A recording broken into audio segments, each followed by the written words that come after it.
Aleluya. Bienvenidos, hermanos, en el nombre del Señor. Estamos contentos este día que Dios nos da otro día más de vida para adorarle, para alabar su nombre. Amén. Y esta mañana hemos venido con ese fin. Gracias te damos, Señor, esta mañana por tu palabra. Te agradecemos, Señor, que tú, por medio de tu Espíritu Santo, Señor, has traído tu palabra, tu enseñanza, para que nosotros podamos, Señor, ser conformados a la mera imagen de Jesús. Te damos gracias que esta mañana tú estás aquí para enseñarnos, Espíritu Santo. De ti dependemos y en ti, Señor, hemos confiado, Jesús, porque eres nuestro Salvador. Y Padre, gracias porque Jesús nos ha traído a ti para conocerte como el único Dios verdadero. Y te agradecemos esta mañana, Señor, por cada uno que está viéndonos en línea, cada persona que está aquí en el centro de adoración. Señor, ministra sus corazones, cambia nuestra mirada, cambia, Señor, nuestra perspectiva y ayúdanos para ver con ojos espirituales en el nombre de Jesús. Y el pueblo de Dios dice, amén, gloria al Señor. Si trajo su Biblia, vamos a Romanos capítulo 11. Estamos hablando acerca, ¿verdad?, de el amor de Dios, entendiendo el amor de Dios. Y nos hemos dado cuenta que la Biblia tiene mucho que decir acerca del carácter de Dios y cómo el amor de Dios, ¿verdad?, que realmente se extiende a través de todos los atributos de Dios. Que el decir Dios es amor no es algo simplemente sencillo, sino que tiene una profundidad que nosotros queremos entender. ¿Cuántos queremos conocer a Dios como Él es y no como nosotros nos hemos imaginado? Amén. Así que la Biblia nos da la habilidad de recibir revelación de parte de Dios en esta área. Y es la área más importante, porque si no conocemos a Dios y no conocemos quién es, ¿cómo vamos a conocer las otras cosas de la realidad? ¿Cómo vamos a ver realmente el significado de la vida y por qué estamos aquí? Así que esta mañana vamos a leer el capítulo 11 de Romanos y vamos a continuar donde dejamos la semana pasada. En Romanos 11, verso 1 al 7, estoy leyendo de la Biblia de las Américas, dice, digo entonces, 11.1, digo entonces, es la Biblia de las Américas, no sé quién me puso la traducción, pero bueno, está bien. Digo entonces, ¿acaso ha desechado Dios a su pueblo? De ningún modo, dice, porque yo también soy israelita, descendiente de Abraham, de la tribu de Benjamín. Dios no ha desechado a su pueblo, al cual conoció con anterioridad. ¿O no sabéis lo que dice la Escritura en el pasaje sobre Elías, cómo suplica a Dios contra Israel? Señor, han dado muerte a tus profetas, han derribado tus altares, y solo yo he quedado y atentan contra mi vida. Pero ¿qué le dice la respuesta divina? Me he reservado 7,000 hombres que no han doblado la rodilla a Baal. Y de la misma manera también ha quedado en el tiempo presente un remanente conforme a la elección de la gracia de Dios. Pero si es por gracia, ya no es a base de obras. De otra manera, la gracia, dijo, no es gracia. Y si por obras, ya no es gracia. De otra manera, la obra ya no es obra. Entonces, ¿qué? Aquello que Israel busca no lo ha alcanzado, pero los que fueron escogidos lo alcanzaron y los demás fueron endurecidos. Y luego en el verso 19 vamos a brincar y dice, dirás entonces, las ramas fueron desgajadas para que yo fuera injertado. Verso 20, muy cierto, fueron desgajadas por su incredulidad, pero tú por la fe te mantienes firme. No seas altanero, sino teme, porque si Dios no perdonó a las ramas naturales, tampoco a ti te perdonará. Verso 22, mira pues la bondad y la severidad de Dios. Severidad para los que creyeron, pero para ti bondad de Dios y permaneces en su bondad. De lo contrario también tú serás cortado. Ahora, la semana pasada hablamos acerca de la bondad del Dios de amor. Y dijimos que Dios es bueno. Y Pablo aquí en el verso 22 nos dice que observemos o miremos, basado en su tratamiento con Israel, dice que Dios tiene un remanente, ¿verdad? Que Él en el presente dice conforme a la elección, dice el versículo 5, de la gracia de Dios. Dice aquellos que buscaron, dice en el versículo 7, aquello que Israel buscó no lo alcanzó, pero fueron los escogidos los que lo alcanzaron y los demás fueron endurecidos. Y Pablo les dice, Israel fracasó y cayó, pero dice, ¿acaso la promesa de Dios ¿cómo diré? No se cumplió, porque Dios le dijo a Israel que él tendría, ¿verdad?, un pueblo. Y dice Pablo aquí que esta caída de Israel fue temporal, porque en medio de ese Israel que está en incredulidad hay un remanente, todos digan remanente. Ahora, nosotros un día estábamos también caídos, aunque ahora estamos en Cristo y ahora somos parte de ese remanente que Dios, ¿verdad?, escogió en Cristo. Nosotros un día no estábamos en Cristo.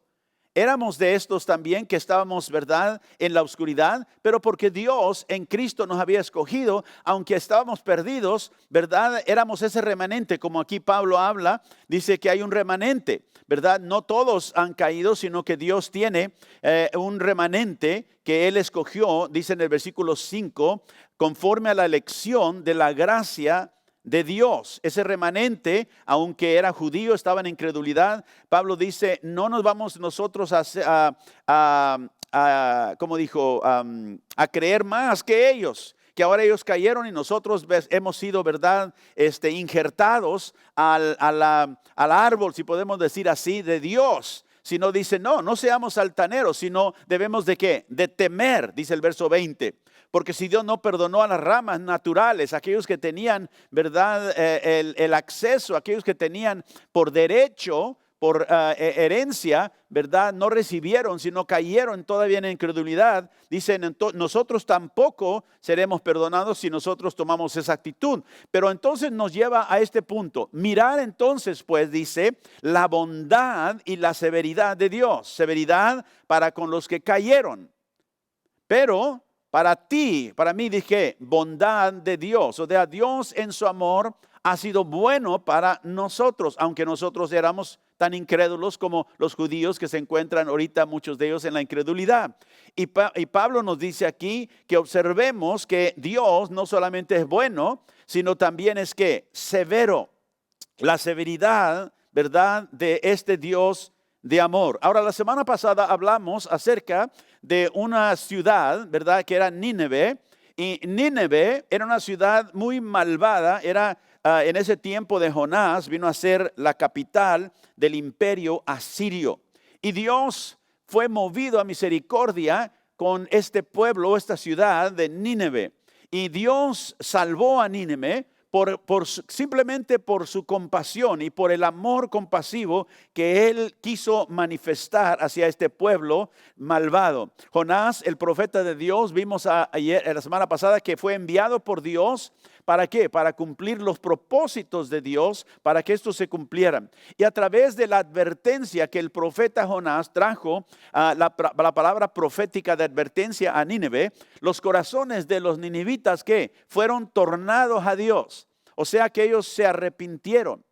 Y esta manifestación de arrepentimiento fue una manifestación del amor de Dios. Todos digan el amor de Dios. ¿Por qué? Porque Dios despertó en el pueblo malvado de Nínive un despertamiento espiritual en los corazones de ellos cuando ellos oyeron el mensaje de advertencia que Dios les dijo: voy a destruir esta ciudad en 40 días si no se arrepienten, si no se tornan de sus malos caminos. Y ellos lamentaron su condición cuando oyeron el mensaje de Dios que vino por el profeta de Jonás.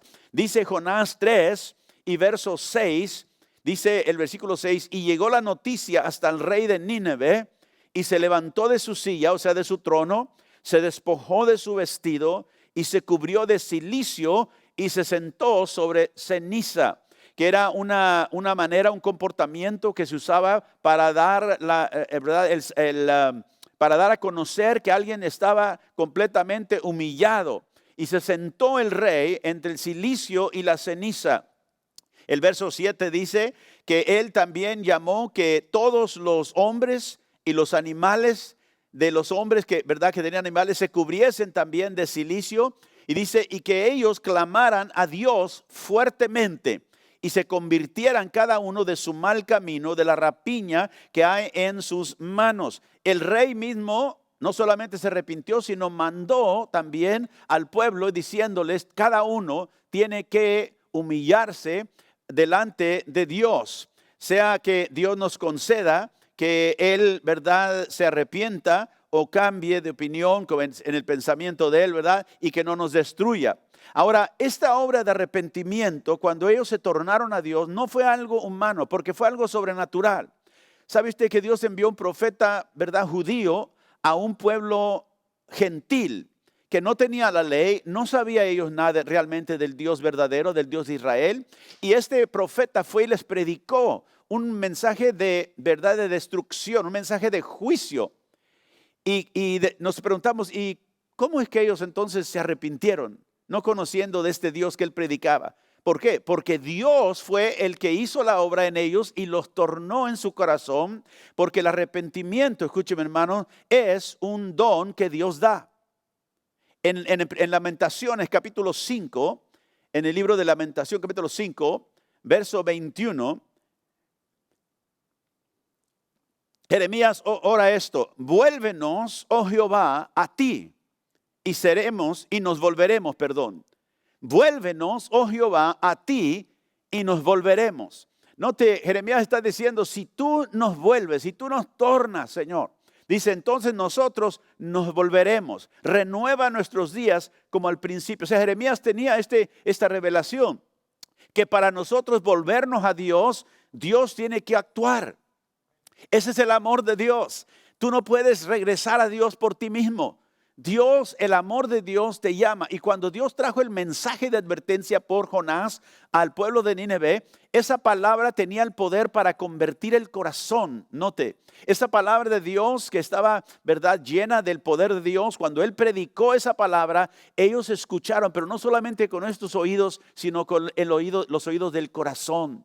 Y el corazón fue tornado, el corazón fue volteado hacia Dios y ellos se voltearon a Dios. En 2 de Timoteo 2, verso 24 y 25, leemos también el apóstol Pablo escribiendo a su hijo en la fe, Timoteo, le dice en el capítulo 2, 2 de Timoteo 2, 24 y 25, dice, porque el siervo del Señor no debe ser contencioso, sino amable para con todos, apto para enseñar, sufrido, que con mansedumbre corrija a los que se oponen, por si quizá Dios les conceda que se arrepientan para conocer la verdad. Note esa frase. Dice, el siervo de Dios debe corregir tiernamente a los que se oponen. Tenemos esa parte del ministerio de corrección. Dice, ¿por qué? Por si acaso Dios les da, dice, les concede que se arrepientan. Note, Dios concede el arrepentimiento. No es algo que nace del hombre. Primero, Dios torna el corazón. Dios en su bondad da al hombre la habilidad que él se arrepienta. ¿Para qué? Para conocer la verdad. Y cuando uno conoce la verdad que dijo Cristo, nos hace libres. Conoceréis la verdad y la verdad os hará libre. Así que aquí vemos que el arrepentimiento, el volvernos a Dios, es algo que Dios hace por gracia. ¿Por qué? Por amor a los pecadores, por amor a aquellos que están, ¿verdad?, perdidos. Vamos a regresar a Jonás, capítulo 3. En el versículo 5 dice que los hombres de Nínive creyeron a Dios. Los hombres de Nínive creyeron a Dios. No le creyeron a Jonás. ¿A quién le creyeron? A Dios. ¿Ve? El corazón estaba, ¿verdad?, enfocado en aquel que verdaderamente es el que hacía el cambio. Jonás había ido ahí, pero había ido ahí con una mala actitud. Ok, Señor, si acaso, ¿verdad?, voy a ir porque si no me vas a dejar que otra ballena me coma o quizá, quién sabe.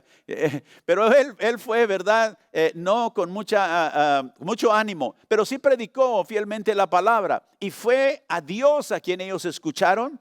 Y cuando ellos le creyeron a Dios, proclamaron ayuno, dice, y se vistieron de cilicio desde el mayor hasta el menor de ellos. Fíjese, esa fue una obra asombrosa de Dios, porque en medio de una cultura arrogante, enteramente, ¿verdad?, Dios los redujo a una humildad más baja, como era, ¿verdad?, uno vestirse de cilicio, ¿verdad?, y y ceniza. Así que si este pueblo completamente pagano, que no conocía de Dios, que estaba completamente, ¿verdad?, en la maldad, puede ser tornado a Dios por un milagro de una proclama, ¿verdad?, de la palabra de Dios, de una advertencia. Yo creo, estaba pensando ayer, todavía hay esperanza para el pueblo de América. A veces vemos el país y vemos cómo está declinando cada día más y más. Hay esperanza para América, gloria a Dios. Hay esperanza para México. Hay esperanza para todo país que escucha la palabra de Dios. Y por eso es importante que nosotros prediquemos el mensaje de la palabra. A veces es el mensaje que trae bendición, a veces es el mensaje que trae, ¿verdad?, la amenaza de juicio para aquellos que no se arrepienten. En Mateo capítulo 12. Ahora hay algunas personas que han escrito, ¿verdad?, libros donde ellos cuestionan si verdaderamente fue un arrepentimiento genuino, un verdadero avivamiento entre el pueblo de Nínive.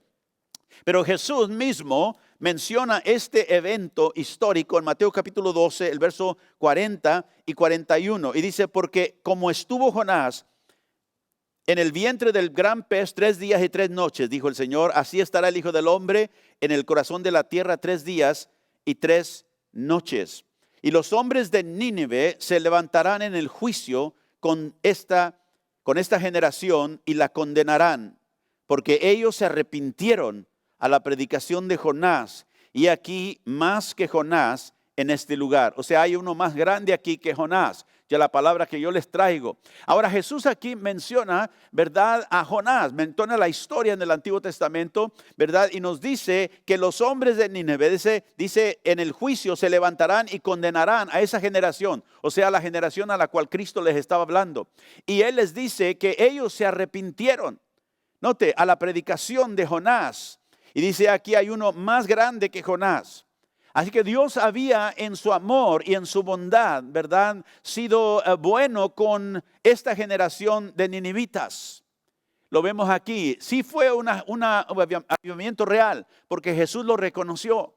Jesús lo mencionó. Dijo, ellos se arrepintieron a la predica de Jonás. Y ustedes, dijo, todavía están aquí, ¿verdad?, sin creer. Ahora, este efecto que trajo la palabra de Jonás a Nínive, ¿cómo procedió? ¿A qué largo o a qué tiempo duró este avivamiento? ¿Qué efecto tuvo esto a largo plazo? Sabemos, ¿verdad?, en la historia, estudiamos la historia, que Nínive, después de un siglo, volvió otra vez a sus costumbres antiguas, sus costumbres viejas, ¿verdad? Y el Dios que los había liberado con tanto amor, el Dios que les había hablado la palabra, que los había tornado a esta cultura malvada, ahora se encontraba con tener que juzgar a esa misma ciudad que una generación antes o dos, ¿verdad?, él había liberado. Vamos a el libro de Nahum, el profeta Nahum. Ahora la Biblia muy claramente nos enseña que todos aquellos que pecan contra la bondad de Dios, contra el amor de Dios, solamente profundizan inhabilitablemente su condena. Aquellos que rechazan el amor de Dios, la única cosa que están haciendo es, ¿verdad?, atesorando, como dijo Pablo, más, cada día más para la ira venidera. Los ninevitas del tiempo de Jonás habían experimentado, como dije, el amor de Dios, aunque ellos merecían la ira de Dios. Dios había sido bueno con ellos. Y no hay ninguna evidencia realmente histórica que el avivamiento que llegó a Nínive por el profeta Jonás se extendió al resto de la nación o el imperio de Asiria. Históricamente Asiria continuó su guerra contra el pueblo de Dios, contra todo lo que era, ¿verdad?, del pueblo de Dios, contra todo lo que era, ¿verdad?, Jehová, contra todo lo que era, ¿verdad?, la religión judaica. Los asirios vinieron y finalmente destruyeron el templo y llevaron a las 10 tribus del norte. El reino de Israel estaba dividido entre el reino del norte y el reino del sur, y se llevaron a las 10 tribus a la cautividad. Y esas tribus jamás regresaron. Esas tribus jamás fueron restauradas. El imperio del sur de la casa de Judá, porque acuérdense ustedes que el reino se había dividido en el tiempo de Salomón. Ellos fueron llevados a Babilonia, ¿verdad?, por Nabucodonosor. Así que todos ellos habían experimentado ya el juicio de Dios. La ciudad de Nínive, que había probado tanto la bondad divina de Dios, ahora estaba a punto de experimentar la severidad de ese mismo Dios que una generación atrás había traído tan bendición. Aproximadamente 100 años, nos dicen los historiadores, después de Jonás, Dios envió a otro profeta a este mismo lugar de Nínive, el profeta Nahum. Y este fue enviado por Dios para profetizar ahora otra vez en contra de la ciudad.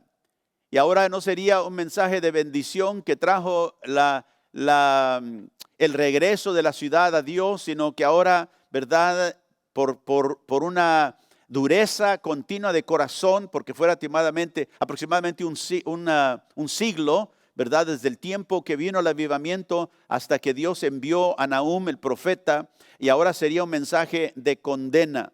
Y el Dios que, ¿verdad?, previamente había derramado esta bendición de amor misericordioso, ahora estaba por derramar este juicio sobre ellos. ¿Por qué? Porque Dios siempre va a sostener su gloria. Puede decir amén.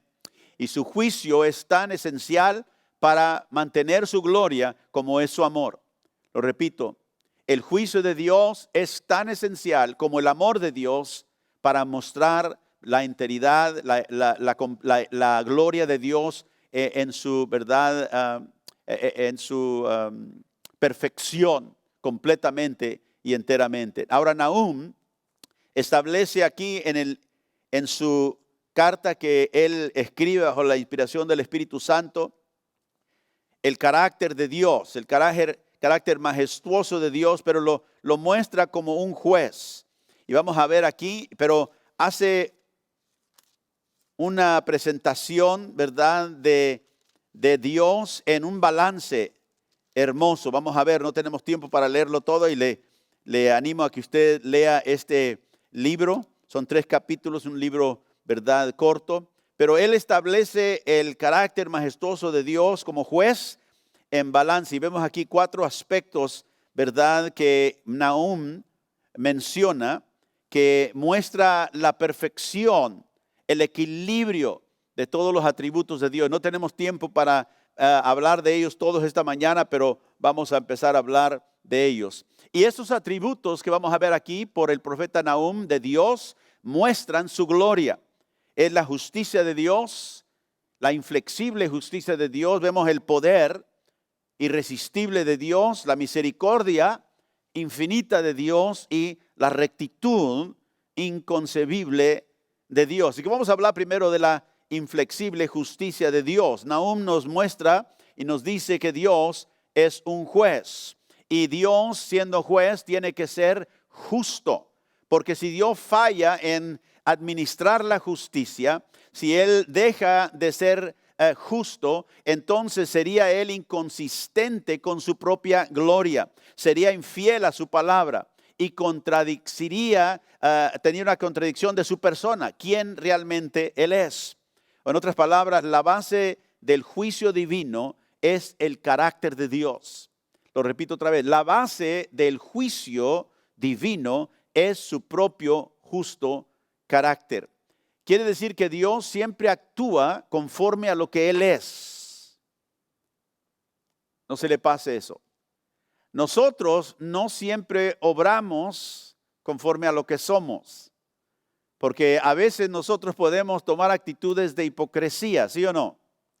Sí, podemos dar una impresión por fuera, pero por dentro, en nuestro corazón, pensamos o actuamos tramamos de otra manera. Dios nunca hace eso, porque Dios siempre es consistente con su carácter en sus acciones. Por eso Dios no puede mentir, porque es verdad, le es imposible. Entonces Dios le es imposible ser injusto.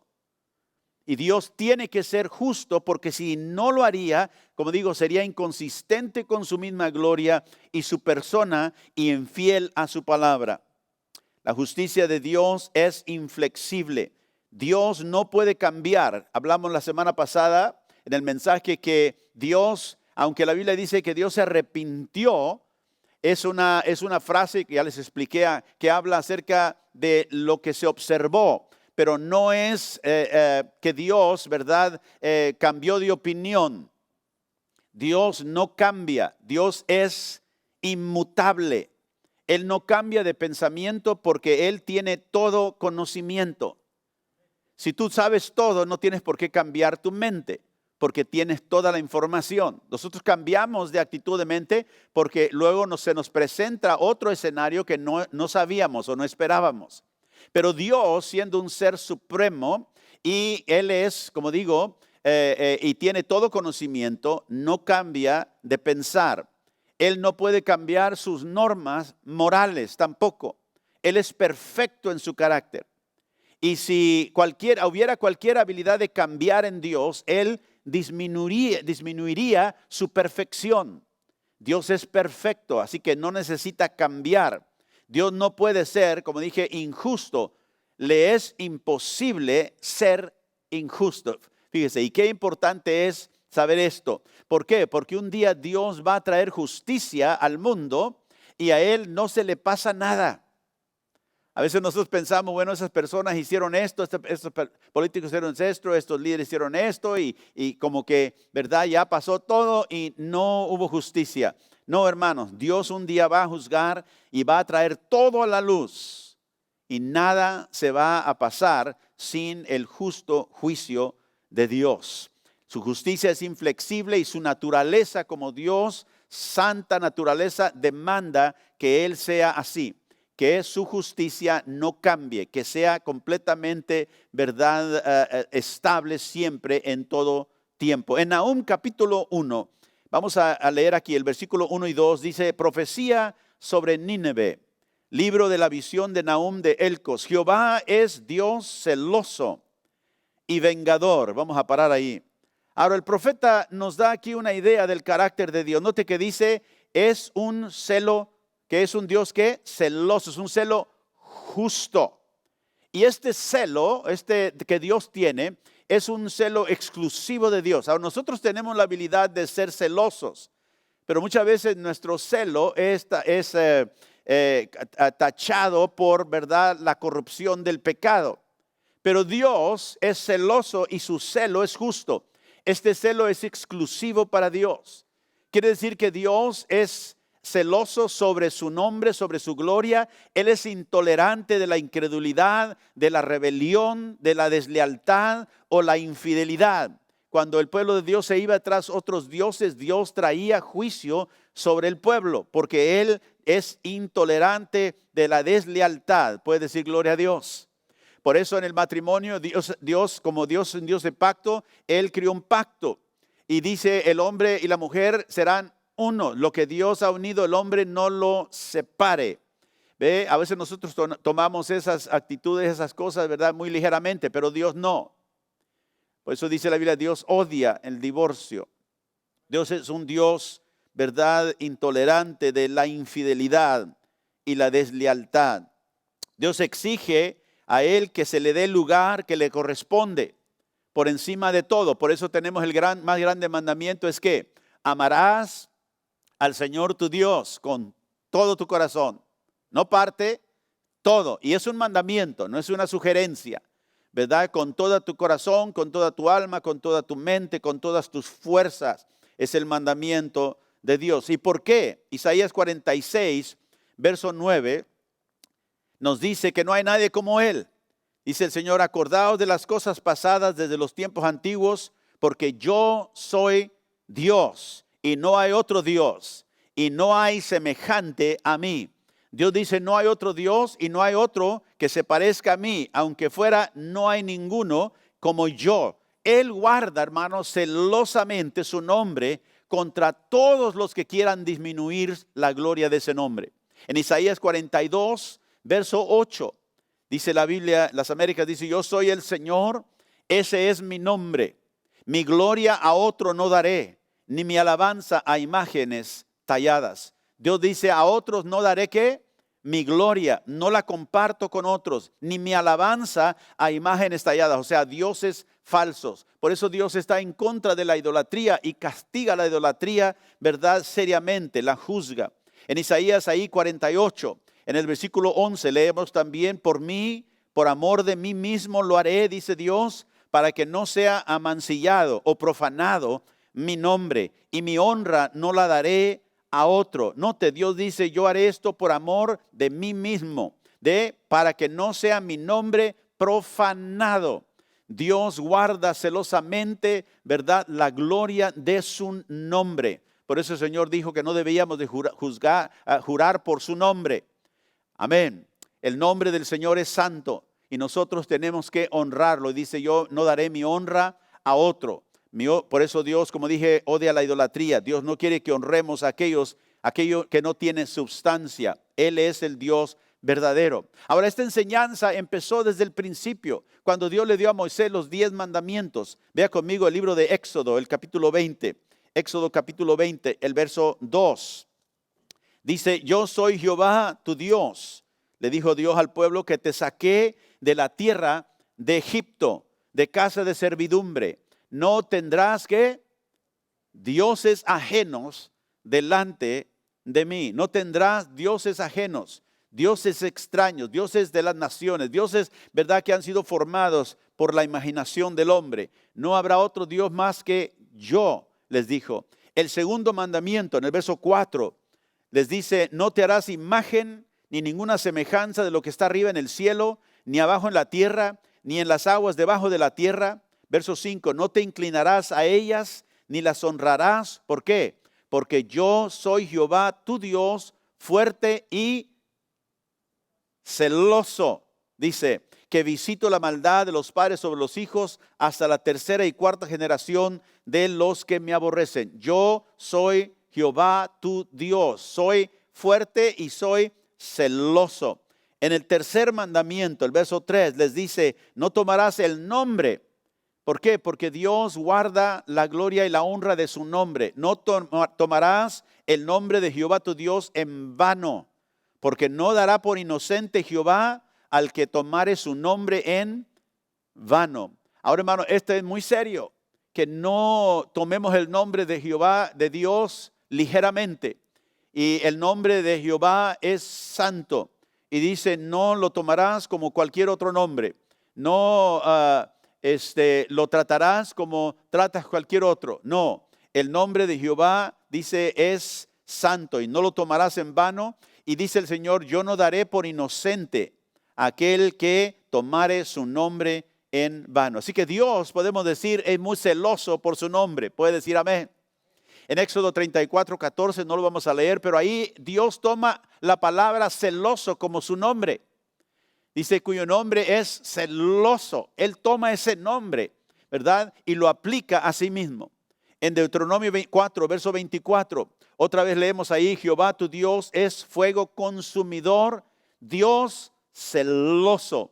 El Dios que es celoso sobre su nombre, sobre su gloria, sobre todo aquello que viene para tratar de contaminar lo santo, Él está en contra. Así que el mensaje de Dios, lo vemos, es muy claro. Dios es celoso sobre su nombre, sobre su gloria. No tolera Él rivales. No hay otro como yo.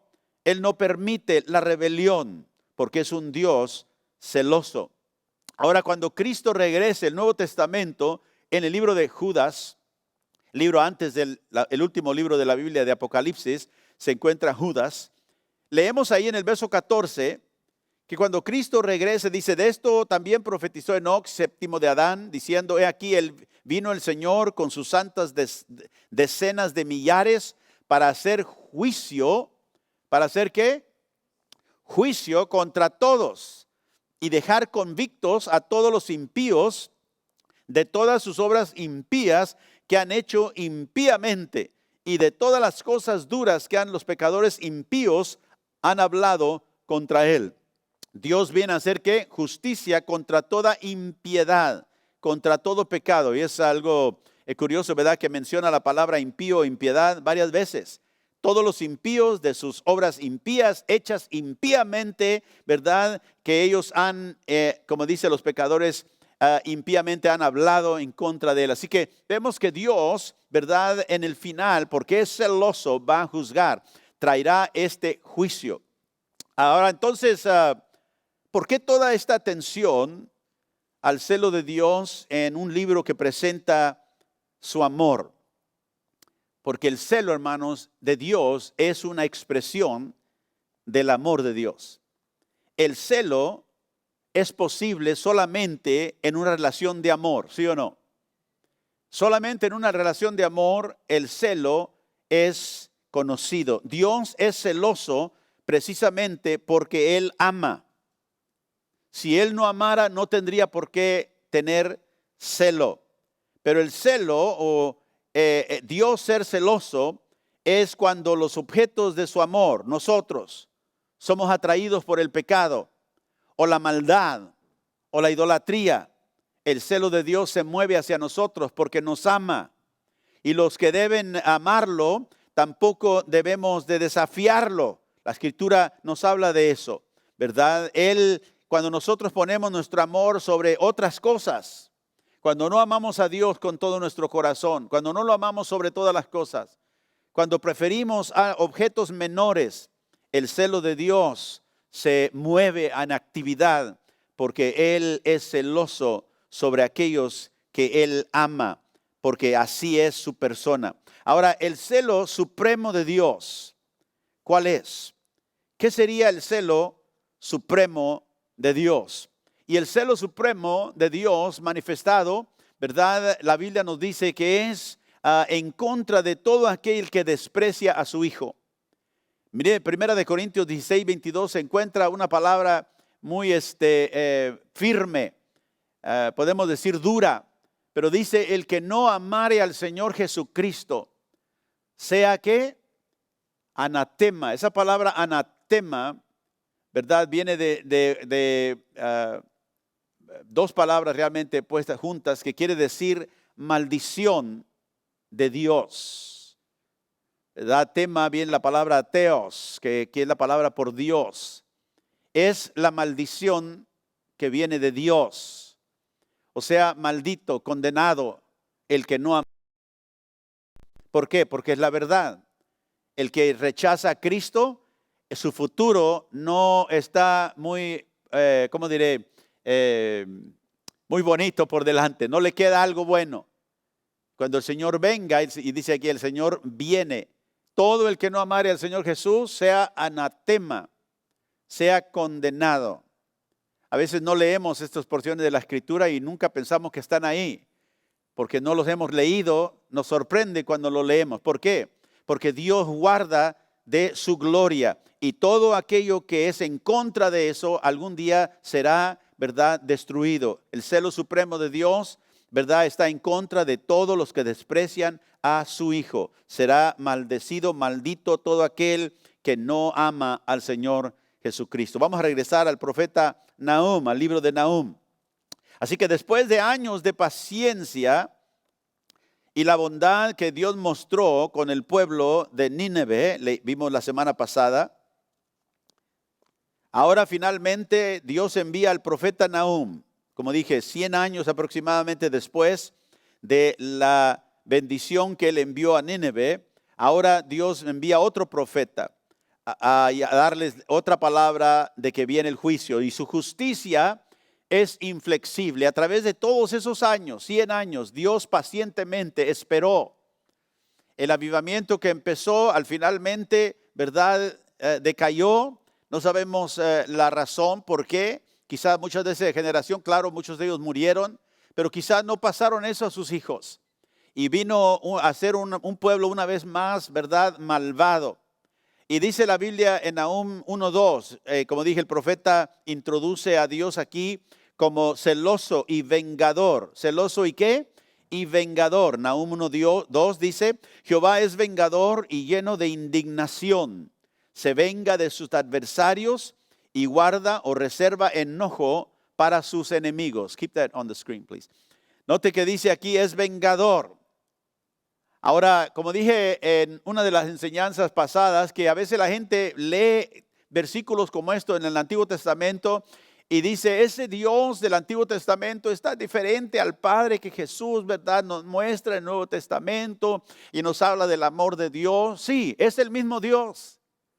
Y por eso estamos, ¿verdad?, labrando en enseñar de que el hecho de que Dios es un juez justo, que su justicia es inflexible, no está en contra de la naturaleza divina. Dios juzga y ese juicio también es una manifestación de su amor. Y como le dije yo, nosotros ponemos a la gente miserable, malvada, que daña a otros, ¿verdad?, criminales, los ponemos en la cárcel, los separamos. ¿Por qué? Por amor a todos los demás. Porque nos interesa que no, ¿verdad?, perjudiquen la vida de otros. Dios hará lo mismo. Y vemos nosotros que Dios es un vengador. ¿Y con qué venganza? A veces nosotros decimos, bueno, pero Dios nos dice a nosotros que no tomemos venganza. Sí, es verdad. Y ahorita vamos a ver esto. No, Dios nos llama a nosotros, no debemos de tomar venganza. Porque nuestra venganza es, ¿verdad?, movida muchas veces por el egoísmo que nosotros tenemos. Odio. Pero la venganza de Dios no es una venganza por emoción. Dios no se enoja emocionalmente y lo actúa como nosotros y hacemos cosas indebidas que no debemos. No, Dios nos prohíbe a nosotros vengarnos, pero la venganza de Jehová es una venganza, escúcheme, de que a Él solamente, únicamente a Él, ¿verdad?, le pertenece, porque Él es Dios. Y su venganza nunca es por causa de odio, sino que es, o sea, de un odio como nosotros, un odio, ¿verdad?, egoísta. Su santidad es lo que lo mueve a Él, a su justicia. Y esa justicia inflexible, ¿verdad?, se manifiesta en la venganza de Dios. Note que dice Jehová es vengador y lleno de indignación. ¿Qué es lo que lo indigna? El pecado, la maldad, todo aquello, ¿verdad?, que viene a tachar, a deshonrar su nombre. Dice, ¿se venga de quién? ¿De quién se venga? De sus adversarios. O sea, todo aquel que está en contra de él. Y por eso si nosotros nos encontramos, ¿verdad?, en contra de Dios y lo que Dios quiere, ¿verdad?, Pablo dice, nos convertimos en esos enemigos. Pero Dios se venga de sus adversarios. Y guarda enojo, ¿para quién? Para sus enemigos. O sea que la adversidad y el enojo de Dios es en contra de sus enemigos. Y note por qué viene, porque Él es celoso de la bondad, de lo bueno. Él es celoso de todo aquello que glorifica su nombre. En Romanos 12, verso 19, vemos que Dios aquí, como digo, nos manda a nosotros. Dice en el versículo 19, amados, nunca os venguéis vosotros mismos. O sea, no tomes venganza, no seas vengativo, sino dad lugar ¿a qué? A la ira de Dios, porque escrito está, mía es la venganza. Entonces vemos aquí que la venganza es una prerrogativa de Dios solamente, no del hombre. Dios nos prohíbe a nosotros porque sabe que qué venganza tenemos, tachado muchas veces del pecado. Dios no tiene ese problema. Entonces cuando Dios se venga y paga, es un pago justo, es un pago recto, porque Él siempre actúa conforme a su carácter. Y nos dice que no nos venguemos, es un pecado, la venganza es un pecado. Dice, deja a Dios que Él actúe, porque el castigo, la ira de Dios, la venganza de Dios es algo que Dios un día va a hacer. Y note que es pago. Es un pago, no es verdad que Dios de repente se levantó un día, verdad, con mal humor y empezó a pagar y castigar a todos. No, no le pasa eso a Dios. Dios dice, yo voy a pagar. ¿Por qué? Porque Él no deja que el que es culpable se escape de ninguna manera. En Nahum capítulo 1, verso 3, sigue diciendo ahí que Dios no excusa al culpable. No te dice, el Señor es lento para la ira y grande en poder. Y ciertamente el Señor no dejará impune al culpable. O sea, Dios no dejará que el que es culpable escape. ¿Por qué? Porque Él es justo. Así que vemos que esta justicia de Dios es inflexible, siempre consistente, nunca cambia, nunca deja de ser, porque para que Dios sea perfecto, tiene que tener perfecta justicia también. En Romanos capítulo 1, en el Nuevo Testamento, verso 18, Pablo escribe esto: porque la ira de Dios se revela ¿desde dónde? Del cielo, contra toda ¿qué? Impiedad. Acuérdense, leímos en Judas, ¿viene para qué? Para traer juicio con todos los impíos que han impíamente hecho cosas impías, ¿verdad? Así que contra toda impiedad, la ira de Dios se revela. Dice, y toda la injusticia de los hombres que detienen con injusticia la verdad. O sea, la persona que vive injustamente está deteniendo, suprimiendo, si podemos decir así, la verdad, haciendo la maldad. Y por eso dice que Dios, ¿verdad?, ve eso del cielo y su ira se mueve. Porque aunque lo vemos en el Nuevo Testamento, es un Dios de amor, sí. Pero también lo vemos aquí, Pablo dice, la ira de Dios se revela desde el cielo. Y siempre es en contra de ¿qué? Sus adversarios y sus enemigos. Y toda impiedad, toda injusticia de los hombres que detienen la injusticia con la verdad, Dios viene en contra de ello. Ahora hemos leído y hemos en los segmentos pasados, ¿verdad? Hablando del amor de Dios. En Juan capítulo 4, mira Juan 4, leímos que Dios es amor. Pero nadie debe de pensar que porque Dios es su amor, que esto es un antídoto a la ira. Que la ira es otra cosa. La ira de Dios viene otra vez más como una manifestación aún del amor de Dios, porque viene para establecer lo justo y lo recto y lo bueno. Aquí en Romanos estamos en el capítulo 2.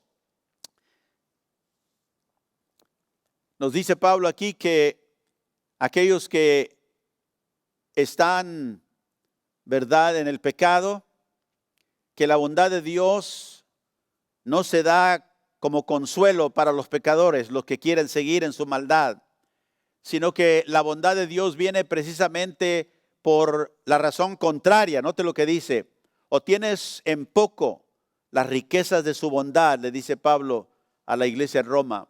¿Tienen ustedes en poco las riquezas de la bondad de Dios, la tolerancia de Dios y la paciencia de Dios? Ignorando, dice, que la bondad de Dios te guía ¿a dónde? Al arrepentirte, al arrepentimiento. Otra vez vemos aquí, es Dios que concede el arrepentimiento. Y dice, ¿tienes en poco la riqueza de la bondad de Dios? ¿De veras lo tomas como algo ligero, que Él es tolerante y paciente? Y a veces la gente piensa que porque Dios no actúa inmediatamente, que vivir en el pecado, en la maldad y impíamente está bien, porque lo han hecho por años. Acuérdense, la ciudad de Nínive lo hizo por 100 años. Pero al final Dios viene y ¿qué hace? Y juzga. Porque no hay ninguna cosa que Dios pueda permitir que tache su nombre, robe su gloria, que pueda seguir adelante sin el juicio de Dios. Y Pablo nos amonesta. Dice, ¿tenemos en poco verdaderamente la bondad de Dios? ¿Tienes tú en poco que Dios ha sido bueno contigo? ¿Sigues todavía en desobediencia, sabiendo que Dios ha sido tolerante y paciente y lo es contigo todavía? ¿No sabes que la bondad de Dios es lo que Dios te manifiesta para que te arrepientas? Acuérdense, la semana pasada dije que cuando Dios envió al profeta con ese mensaje de juicio era para traer al pueblo a un arrepentimiento. Ese era el propósito de Dios. Dios no quería juzgarlos hasta que llegó el tiempo, como vamos a leer en el libro de Nahum, que Dios tuvo que una vez más juzgar a esta misma ciudad, ¿verdad? Un siglo después, porque se había apartado de aquella bendición y amor y habían despreciado, ¿verdad?, la bendición de Dios. En Nahum capítulo 1, verso 3. Y no debemos, hermanos, confundir la paciencia de Dios con impotencia. Dios no es impotente para traer a cabo su juicio. A veces la gente, como digo, piensa, ha pasado mucho tiempo, Dios no ha actuado. Y es un peligro pensar de esa manera. No confundamos la paciencia de Dios, la tolerancia de Dios por impotencia, que Dios ha perdido el poder de hacer algo. Note Nahum 1:3, dice, Jehová es tardo para la ira, Damos gracias a Dios por ello. Y dice que, y grande en poder, y no tendrá por inocente al culpable. Dios no solamente es tardo para la ira, es paciente, pero cuando Él actúa, no pierda de mente esto. Él tiene el poder para hacer lo que Él necesita hacer, para tratar con cualquier situación. En la profecía del profeta Nahum, ¿verdad? Nos explica Nahum la bondad de Dios, lo hemos visto, la tolerancia de Dios. Leímos ahí que Él es tardo para la ira, grande en misericordia, pero también es grande en poder. Nos explica la bondad de Dios, pero también nos explica la severidad de Dios en los mismos pasajes. Así que vemos la justicia de Dios, el poder de Dios, la misericordia de Dios y la rectitud de Dios. Y vamos a ver esto un poquito más en el tiempo que nos queda en esta serie. La próxima semana continuaremos hablando acerca de la grandeza de este poder de Dios. Usted y yo necesitamos saber qué es, ¿verdad?, lo que Dios puede hacer, ¿verdad? Y que Él ha tenido, ¿verdad?, un amor infinito por el mundo, por aquellos a quien Él ha llamado. Por ejemplo, la ciudad de Nínive. A nosotros hoy en día, a ti hoy en día te está llamando que consideres que Él es tolerante, que Él es bueno. Y esa bondad es para traerte al arrepentimiento. Y yo espero que si tú esta mañana estás lidiando con alguna situación en tu vida, que tú le digas a Dios: Señor, vuélveme y yo volveré. Torna mi corazón, Señor, para ti. Padre, en el nombre de Jesús, te damos gracias esta mañana. Señor, tú eres el único que nos puedes, por amor, tornarnos a ti. Cuando nosotros nos humillamos y te pedimos, Señor, tú estás presto, porque tú no desprecias a aquel que se arrepiente, aquel, Señor, que responde a tu llamado. Y te pedimos, Señor, en esta mañana, que si hay alguno que nos está escuchando, que nos está viendo, Señor, que está perdido en su pecado, que ha vivido en él, Señor, impíamente, pensando que todo está bien, Señor, sabemos que el futuro, tú un día traerás el justo juicio tuyo, porque así lo has determinado. Y yo te pido, Señor, que venga un arrepentimiento genuino de corazón a aquellos que escuchan esta mañana, a cada uno de nosotros, Señor, que nosotros reconozcamos que tú eres un Dios celoso por tu gloria, celoso por tu nombre, celoso por tu pueblo. Y no permites que, Señor, la rebelión, no permites, Señor, la culpa, Señor, no permites, Señor, ninguna acción impía en nuestra parte. Y por eso cuando pecamos nos llamas a arrepentirnos. Señor, gracias, porque eres tú y es tu bondad y es tu amor por la cual nos podemos arrepentir. Y Señor, cuando hay un arrepentimiento genuino, hemos experimentado la bondad tuya.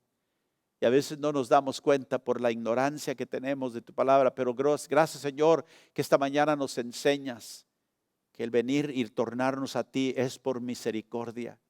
Y te damos gracias, Señor, por ello.